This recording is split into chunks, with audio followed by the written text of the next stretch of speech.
Fe, and I am here for a 9-week update. I had to think about that for a second. So I am 9 weeks and 6 days today, and that means I hit double digits tomorrow, which is amazing to me. I still can't believe that this is me doing pregnancy vlogs. So, all right, here we go. I had another appointment today, and everything is going awesome. The baby is measuring 9 weeks, 3 days. So we are still consistently 3 to 4 days behind. But every time I go in, there's a week of growth. So we're good there. And she says my cervix looks great. She says my placenta looks great. So the big news this week is we are stopping the progesterone and estrogen shots tonight. And let me tell you, that makes me nervous. You know, you grow to hate those shots because after a while you start running out of places to put them in the backside. And those are some big stinking needles that we've been putting back there every night since January. You become dependent on them. You hate them, but you love them because you know that that's what is holding the pregnancy together, because the hormones have to be replaced with an IVF or FET cycle. And then you get to this point and they say, okay, stop. And you're like, whoa, wait, what? And that's what I was like. I was like, oh my God, you guys are going to make me nervous. So good thing, and a worrisome thing at the same time, but I'm sure it will be fine. She is doing this because my blood tests show an influx of progesterone and estrogen on their own, which means the placenta has taken over and it's doing its job. So no more of those. I do still have to take the Lovenox, which is the blood thinner, and the baby aspirin. That'll still be for a while. The nurse was telling me she was thinking about, a little later on, those would be removed. We'll cross that bridge when we get that far, because that kind of makes me nervous. I have MTHFR, so just because I've made it so far in a pregnancy does not mean that the blood clot thing goes away. I could still throw blood clots. So that makes me a little nervous, but maybe by the time we get to that point, I have to have that argument or discussion with my OB. We'll see. I may actually have to have that discussion with both of them and the specialist, depending on when she tries to do that. So everything else I'm just going along with. The Lovenox thing I will resist, but like I said, we'll cross that bridge when we get there. The other thing is the natural killer cells. My body is weird. Let's just put that out there. My body is weird. Last week, she let me know that she considers 11 to be normal.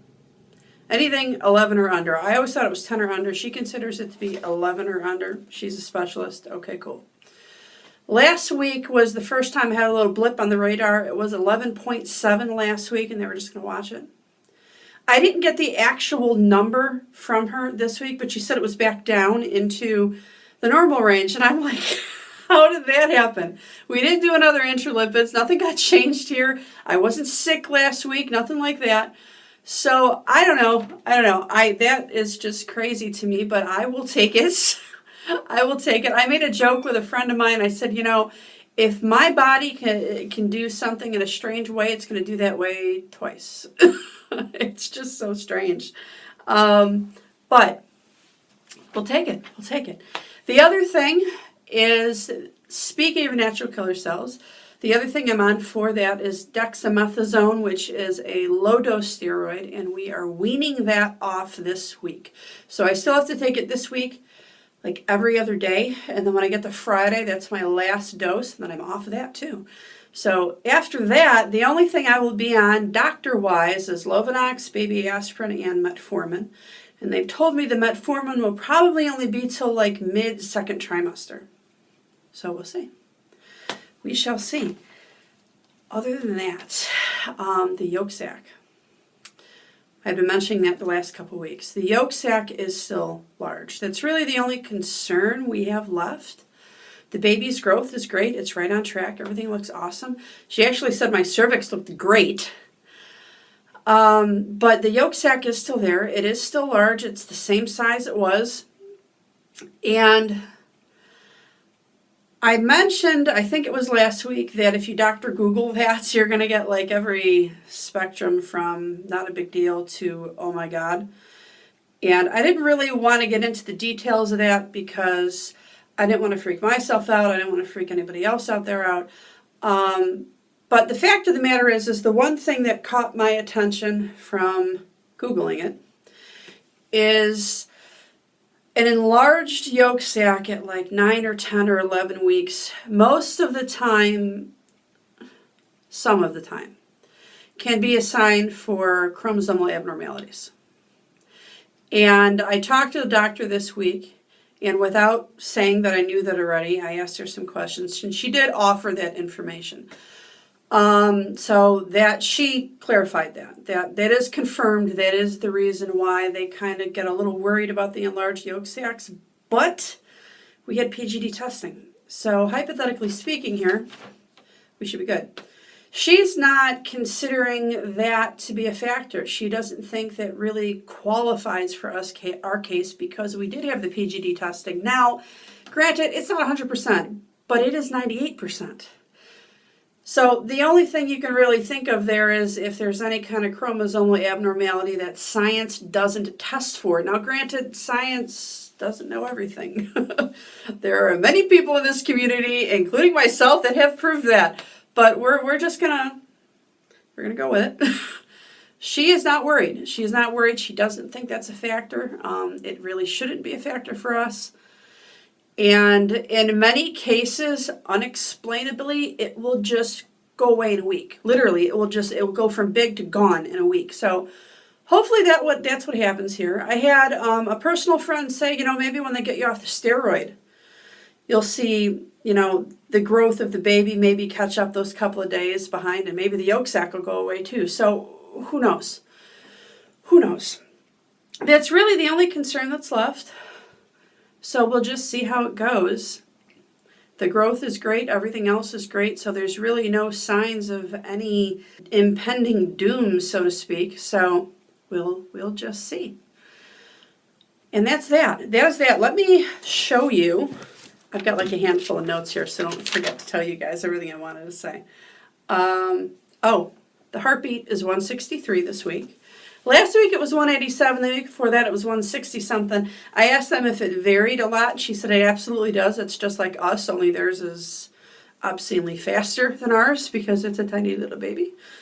But I'm not sure we're in the gummy bear stage anymore, people. We're I think, what did I say? I think I said this to Chelsea and Veronica and another friend of mine that this is big-headed gummy bear stage. I know. See? Look. So there's the head, right? And there's the body. You can see the little arm right there and a little arm right there. The little feet are, the little legs are kind of like up. But see the head? And that's normal. That is what happens around this stage. The head is like as big or almost as big as the body. And then the body starts catching up in a few weeks. And the other one I have is not as close up, but the other one's clearer too. So there you go. But yes. Gummy bear. Somebody else told me, right fam, she told me I should rename, it should graduate into Little Pumpkin, which actually brings me to my next fact. Little Pumpkin would be quite fitting because a couple of weeks back, you guys, well, more than a couple of weeks back now, you guys heard me say I kind of was trying to do some of the math in my head, and even though the date tends to change a lot throughout a pregnancy, I thought that the projected due date, taking into factor FET and everything like that, would be October 21st. I was right on. They told me that the projected due date is currently October 21st. That is 2 days after my birthday, people. That is just completely awesome. Again, I know they can change, but it completely amuses me. It really does. So October baby, I guess we can go with Little Pumpkin. That would be very fitting. What else do I have here? Oh, I asked When do I graduate? I talked to the nurse and I told her, I said, I can't believe I'm even asking you this, but when do I graduate? What's the protocol around here? And they want to keep me through the first trimester. So I'm supposed to stay with them through week 12 and then graduate out. And really the main reason why I was asking them that is because I'm not going back to the OB that I came from. I'm not going to get into that, but I really, really don't like the OB that I came from 2 years ago. So I'm certainly not going to trust a doctor that I don't trust in the first place with something even more sensitive as what I've got going on now. So I've been looking around online, been asking some people. I know what hospital I want to go with, so I kind of started with that and worked backwards. I've been looking around online at health grades. If anybody's ever looking for ratings of doctors and reviews from actual patients, that's a great place to start. Health grades, it's certainly better than Yelp, so to speak. It's a little more specialized than that. And I did find one that really caught my attention. Some of the reviews for that particular OB quite literally said, hey, if you don't like someone triple checking stuff, then you may not like this doctor. Well, that's exactly what I'm looking for. So I may start with that doctor, and it's not like I don't have time to switch if I don't like him, him or her. So I did ask my RE, or the specialist of the specialist that I'm seeing at the moment, if she knew any doctors that she could, any OBs that she could recommend for me from that area. But unfortunately, she's in Chicago. She's dead center, downtown Chicago. She also has another office in Evanston, which is North Chicago. And I am southwest to West Chicago, which is out of her world. So she didn't really have much to offer me, unfortunately. So after talking with the nurse, I learned that you really shouldn't wait until you're about to graduate to call the OB you currently have or the new OB. You should call them a few weeks in advance, give them the scoop, tell them what's going on, tell them approximately when you think you're going to graduate, and then set up a appointment with them if they want to do that or if they want you to call back in a week or so. But the bottom line is you should call them in advance. So it's kind of like with the shots. I'm almost afraid to make that phone call. I don't want to jinx anything. Isn't that crazy? Crazy how the mind plays tricks. But I do need to make that phone call. I probably will be doing that in this upcoming week. And this week, probably this week. We're just going to go for it. And that really, really puts in perspective how close I am to being outside of the first trimester and outside of the dangerous zone. And speaking of which, I am 10 weeks tomorrow. Those of you who have been following me know that I have a bookmark in a certain book that's been stuck in that book since 2013. I've never gotten past that bookmark, not even with my last miscarriage. That bookmark gets to move on Friday, people. Friday. That just, I'm tearing up just thinking about it. It's amazing. It really is. It is. Oh my God. All right. Okay. Onward before I start crying. I have my symptoms written down on my phone because you know what? Is it too soon for pregnancy brain? Because if I don't write this down, there's no way I'd remember everything. Okay. First of all, cravings. The hot dog thing is back. I'm not quite sure if it ever really left, but the hot dog thing is definitely back. We've added on milk. I don't remember. Actually, I think I had milk last week also. So the milk is still there in full effect. Hot dogs and milk. Strawberries was another one, and that's still there. So that really hasn't changed. The only thing I can add is peanut butter on toast. That's like dessert to me these days. I get this I think it's called 15 grain bread from Pepperidge Farm. I toast that. I put on the natural peanut butter. Oh, yum. It's like dessert. But, the funny part about that is I have a friend whose friend ate nothing but peanut butter during her pregnancy, and her kid ended up allergic to peanuts. And when I say nothing but peanut butter, that was like the only thing she could keep down. She'd like take one bite of food and then take a bite of peanut butter, literally the entire time. So my husband knows this story, and every time he sees me eat the peanut butter, he's like, "Hey, don't make the kid allergic to peanuts." It's obviously, you've really got to eat a lot of peanut butter to take that, to even that, have that be a factor. I'm not even sure if that's the way that works or if she just got lucky. I don't know, but it is funny. It is funny. So peanut butter on toast. That's really it. I haven't had any food aversions yet. The only, I guess, quasi-food aversion I can mention is I have to eat in small doses. I have to eat in small doses, otherwise I get nauseous. Still no tossing of said cookies, and I'm good with that, but a lot of nausea. The nausea is still in full effect, just like it was last week. And if I eat too much or eat more than just like a snack size meal, it kind of hits, and I have to stop eating and just kind of calm myself for a little while, go back to it maybe half an hour later and finish my meal. So I don't know if you want to call that a food aversion. It's more like a food limitation. I will say though, I had some pretty awesome sauce corned beef over the weekend. My friend's mother is like 100% Irish, and she makes like the whole kit and caboodle. The carrots and potatoes and the cabbage and the bread and the corned beef that melts in your mouth, and oh my God. She doesn't have it in her to really do it during the week when St. Patrick's Day lands during the week. So she did it the weekend after. And we were there this Saturday, and I walked in and I said, just give me some of the meat on a plate. We'll see how I do.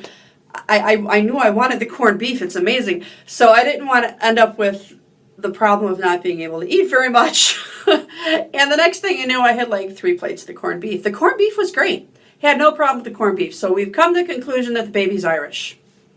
I don't say. But other than that, other symptoms, crazy exhausted. Like even worse than last week. Crazy tired. All I want to do is sleep. Other than that, if I turn around too quick, I get dizzy. I know some people have said that, make sure you're eating enough, make sure you're hydrated enough. I'm not quite sure if that has anything to do with it. It's just, if I just turn around too quickly, I just kind of have to stop for a second, and then I'm all right. Other than that, lots of growing pains. Lots of growing pains, lots of stretching, lots of lightning kind of pains. I'm going to describe them as nerve pains because after thinking about it for a while and talking to some people, they're definitely nerve pains. It kind of happened to me, actually the first time it happened to me, I was driving alone in my car on my way to work, and it really caught me off guard. From a little bit below the belly button, straight down to the girly bits, it was like these crazy, zinging, throbbing, very sharp pains, definitely nerve pains, every couple of seconds for like a good 5 minutes, and they didn't stop. And that's happened a few times. So nerve pains with that, but again, it's all growing pains from what I understand. That's what people tell me. And everything was great, so everything was great at the ultrasound, so I'm definitely going to assume it was growing pains and the stretching, and the girls are changing. We'll just leave it at that. The girls are changing. In order to make sure that I wasn't losing my mind, I asked my husband, I said, they look different? He said, yes. So we'll leave it at that. The girls are definitely changing. And I think that's about it. I think that's all I have for you guys. I do want to throw out a big, huge thank you to Jody, SMBC 33. She is sending me, out of the kindness of her heart, her fetal Doppler. She sent me a message. She said, I had a anterior placenta also, which I do have.